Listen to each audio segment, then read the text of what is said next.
वेद में सबका अधिकार नहीं है, पर वह वेद जब श्रीमद् वाल्मीकि के रूप में प्रकट हुआ तो इतिहास ग्रंथ होने के कारण सब उसको सुनने के अधिकारी हो गए। क्या लिखा है? पठन विजो वागृषभत्वमीयात् स्यात् क्षत्रियो भूमिपतित्वमीयात् वणिज्जनः अन्यफलत्वमीयात् जनच्च शूद्रोऽपि महत्वमीयात्। वाल्मीकि रामायण में बात लिखी है, ब्राह्मण यदि इसका पारायण करेगा तो ब्रह्म विद्या की प्रतिष्ठा उसकी वाणी में हो जाएगी, ब्रह्म तत्व का बोध हो जाएगा। क्या करें, हमारी भी इच्छा होती कम से कम एक सर्ग रोज पढ़ें, लेकिन अभागे हैं जो चाह कर भी नहीं कर पाते हैं। वैसे लगभग 5 आवृत्ति हमने वाल्मीकि रामायण की हनुमान जी को मूल आवृत्ति सुनाई वृंदावन में, लेकिन अब वैसे नित्य पाठ करने का अवसर नहीं मिल पाता। होना चाहिए। पठन द्विजो वाग ऋषभत्वमीयात्। वाग ऋषभत्वम, ऋषभत्वम माने उसकी वाणी में ब्रह्म तत्व की, ब्रह्म विद्या की प्रतिष्ठा हो जाती है, यही है बाग ऋषभत्वम। पठन द्विजो बाग ऋषभत्वमीयात् स्यात् क्षत्रियो भूमिपतित्वमीयात्। क्षत्रिय यदि पाठ करे श्रीमद् वाल्मीकि रामायण का तो एक श्रेष्ठ राजा के संपूर्ण गुण उसमें प्रकट हो जाए, वो राजाधिराज हो जाए। कोई वैश्य पढ़े, श्रद्धा पूर्वक पाठ करे तो बड़ी जना पण्य फलत्वमीयात्। पण्य माने होता है व्यापार, उसको व्यापार में उत्कृष्ट लाभ हो जाएगा। क्या लाभ हो जाएगा? वो उत्तम वैश्य हो जाएगा। कृषि गोरक्ष वाणिज्य वैश्य क्रम स्वभावजम, अपने स्वधर्म में लग जाएगा, खेती करेगा, वाणिज्य करेगा, गोरक्षा करेगा।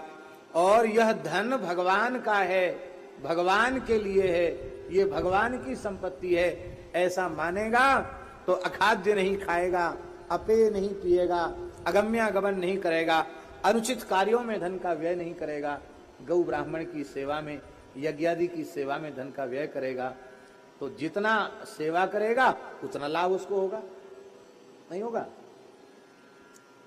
धर्म से वृद्धि होती है। जीवन में सुख का मूल क्या है? सुखस्य मूलम धर्मः, सुख का मूल धर्म है। सुखस्य मूलम धर्मः, सुख का मूल धर्म है। इसी को गोस्वामी जी ने कहा, सुख चाह ही मूढ़ न धर्म रता। मूढ़ मनुष्य सुख तो चाहते हैं पर धर्माचरण नहीं करते। धर्माचरण करने वाला अपने आप सुखी हो जाएगा। न्योता नहीं देना पड़ेगा कि सुख आओ, सुविधा आओ, सब आ जाएगा अपने आप। जिमि सुख संपत्ति बिनहि बुलाए, धर्मशील पही जाय सुहाए। सिमिटी सिमिटी जल भरहि तलावा, इमि सदगुण सज्जन पहियावा। सुखस्य मूलम धर्मः। और जब वाल्मीकि रामायण का पाठ करेगा तो बुद्धि इतनी शुद्ध हो जाएगी कि अर्थ का उत्तम उपयोग क्या है। आगे लिखते हैं, सुखस्य मूलम धर्मः, धर्मस्य मूलम अर्थः। धर्म का मूल अर्थ है। इसी को महाराज जी भागवत जी में कहा गया, धर्मस्य यापवर्ग्यस्य नार्थोर्थायोपकल्पते, नार्थस्य धर्मैकान्तस्य। अर्थ जो है वो केवल और केवल धर्म के लिए है और कोई प्रयोजन नहीं। ये बात वैश्य की, वैश्य माने व्यापार करने वाले व्यक्ति की समझ में तब आएगा जब पवित्र श्रीमद् रामायण महाकाव्य का वो पारायण करेगा। कितने हो गए? ब्राह्मण, क्षत्रिय, वैश्य, चतुर्थ वर्ण के लोग। बोले जनच्च शूद्रोऽपि महत्वमीयात्। शूद्रः, चतुर्थ वर्ण का व्यक्ति भी यदि श्रीमद् रामायण महाकाव्य का अनुसंधान करेगा तो महत्वम इयात, उसमें दिव्य गुणों का प्रकाश हो जाएगा, अहिंसा, सत्य, अस्तेय, शौच, इंद्रिय निग्रह आदि जो 10 धर्म के लक्षण हैं उसमें प्रतिष्ठित हो जाएंगे। और जब वह भगवत भक्त हो जाएगा तो भगवत भक्ति के कारण बड़े बड़े ऋषि भी उसका सम्मान करने लग जाएंगे।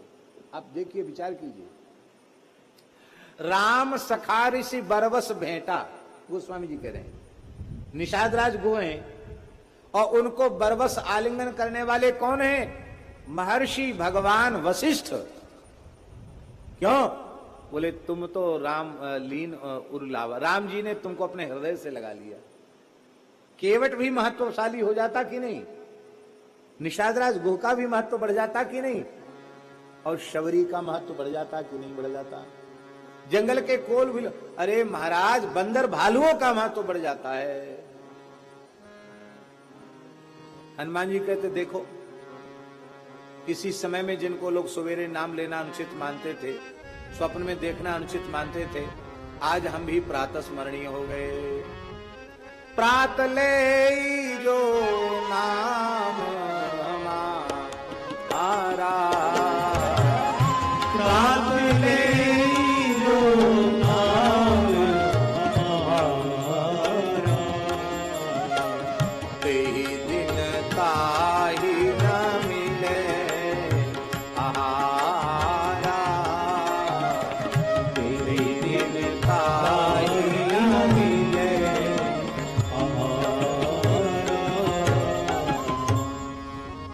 सवेरे हनुमान जी का ईमानदारी से नाम लेके देखना, रोज जितना भोजन मिलता है उससे 4 गुना मिलेगा खाने को। ऐसा नहीं कि तेगिन ताई ने मिले आहारा। रोज तो दाल रोटी खाने को मिलेगी और महाराज हनुमान जी का नाम लोगे तो दिन भर चूरमा के लड़ुआ जीवोगे। ये इतनी बड़ी महिमा कैसे बढ़ गई? ये है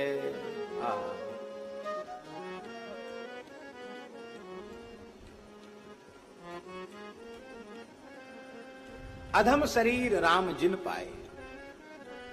बंदर भालू का शरीर है और राम जी ने अंगीकार कर लिया, कृतार्थ हो। श्रीमद् रामायण का आश्रय लेने पर ब्रह्मचारी उत्तम ब्रह्मचारी हो जाएगा, गृहस्थ उत्तम गृहस्थ हो जाएगा, वानप्रस्थी उत्तम वानप्रस्थी हो जाएगा और यति उत्तम कोटि का यति हो जाएगा, नारी उत्तम कोटि की पतिव्रता हो जाएगी। इसलिए रामचरित्र के आश्रय के बिना जीवन में मनुष्यता आ जाए ये संभव नहीं है।